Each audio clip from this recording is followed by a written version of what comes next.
Good evening from the Canadian Orthodox Monastery of All Saints of North America.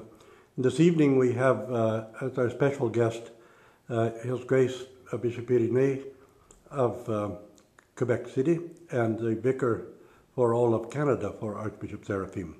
And we've asked him to speak to us to answer a few questions of the questions that come up among our Canadian Orthodox Christians.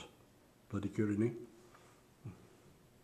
On m'a demandé de parler en français et de répondre à quelques questions qui pourraient être d'intérêt pour les chrétiens orthodoxes du Canada.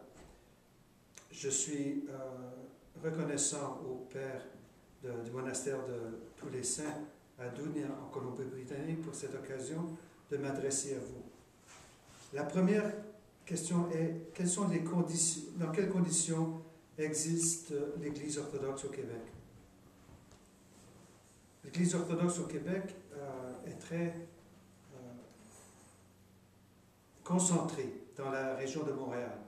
Il y a quelques paroisses en banlieue, comme à Québec par exemple, une à Sherbrooke, Rawdon dans les banlieues, quelques petites paroisses isolées. Mais le reste est concentré dans la ville de Montréal. Si on compte toutes les paroisses de Montréal, de toutes les juridictions, je dirais qu'il y a une trentaine de paroisses, sinon plus. Les paroisses sont pour la plupart des paroisses ethniques où les services religieux et la divine liturgie sont célébrés dans les langues d'origine de ces paroissiens. Donc la majorité des paroisses sont grecques. Il y a 2 paroisses russes, 3 paroisses ukrainiennes, des paroisses libanaises, des paroisses serbes aussi, et plusieurs paroisses roumaines. Il y a une paroisse qui célèbre totalement en anglais, celle du signe de la Mère de Dieu, et une paroisse qui célèbre totalement en français, Saint-Benoît de Nursie, qui est au centre-ville de Montréal. Les paroisses éloignées sont par exemple à Québec, il y a une paroisse russe, l'Église orthodoxe une paroisse grecque, pardon, et à Québec aussi il y a une paroisse roumaine. Il y a une paroisse de l'Église orthodoxe en Amérique qui est multiethnique et qui célèbre en français et en slavon. Dans le nord du Québec, il reste une chapelle à Amos, avec le Père Georges Leroy, et au Lac-Labelle, il y a aussi une chapelle d'été. Juste au nord de Montréal, il y a le cimetière russe et la paroisse de Saint-Séraphin de Sarov. Et finalement, il y a près de la Chute 2 monastères, un qui est francophone, mais sous la juridiction du patriarcat de Roumanie, et qui est assez petit, mais il y a aussi le couvent de la mère, l'icône de la Mère de Dieu, qui est un monastère grec qui a plusieurs moniales et qui est ouvert aux pèlerins. Voilà la condition dans laquelle l'Église orthodoxe vit au Québec. Il y a assez de coopération entre les paroisses au point de vue de prière, lorsque les prêtres se rassemblent pour le dimanche de l'orthodoxie, mais aussi souvent les prêtres se remplacent les uns les autres. Alors déjà c'est une bonne chose que nous puissions prier ensemble. Il y a une autre question ici qui demande, maintenant que je suis vicaire pour le Canada, de l'Église orthodoxe en Amérique, comment est-ce que je vois le futur de l'Église orthodoxe au Canada? Je crois qu'il faut avoir une vision d'avenir qui soit d'unité, d'amour, de respect mutuel. On ne peut pas forcer les gens de différentes cultures à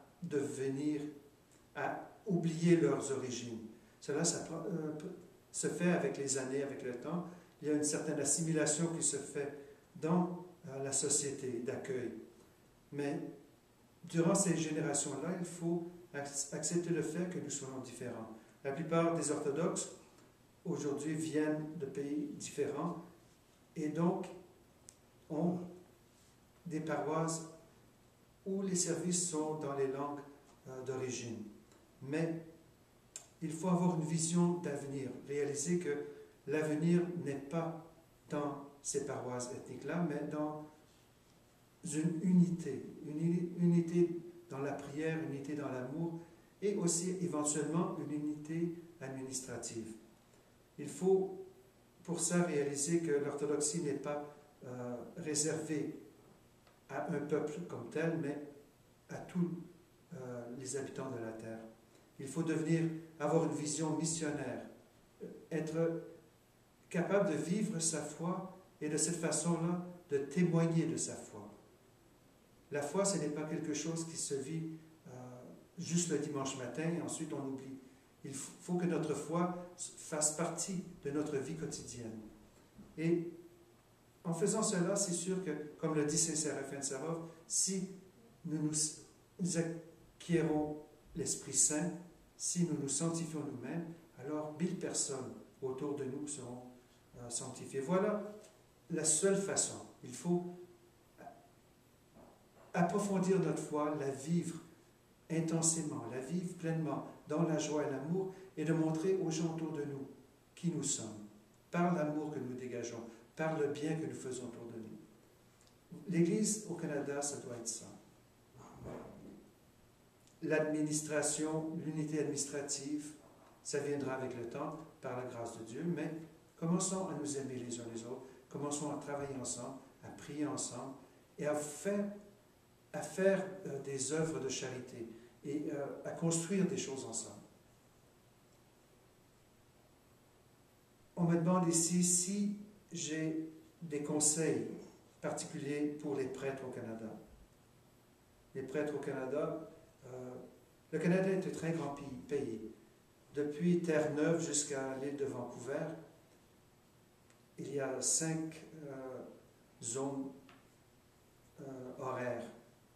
C'est assez difficile de connaître tous ces gens-là.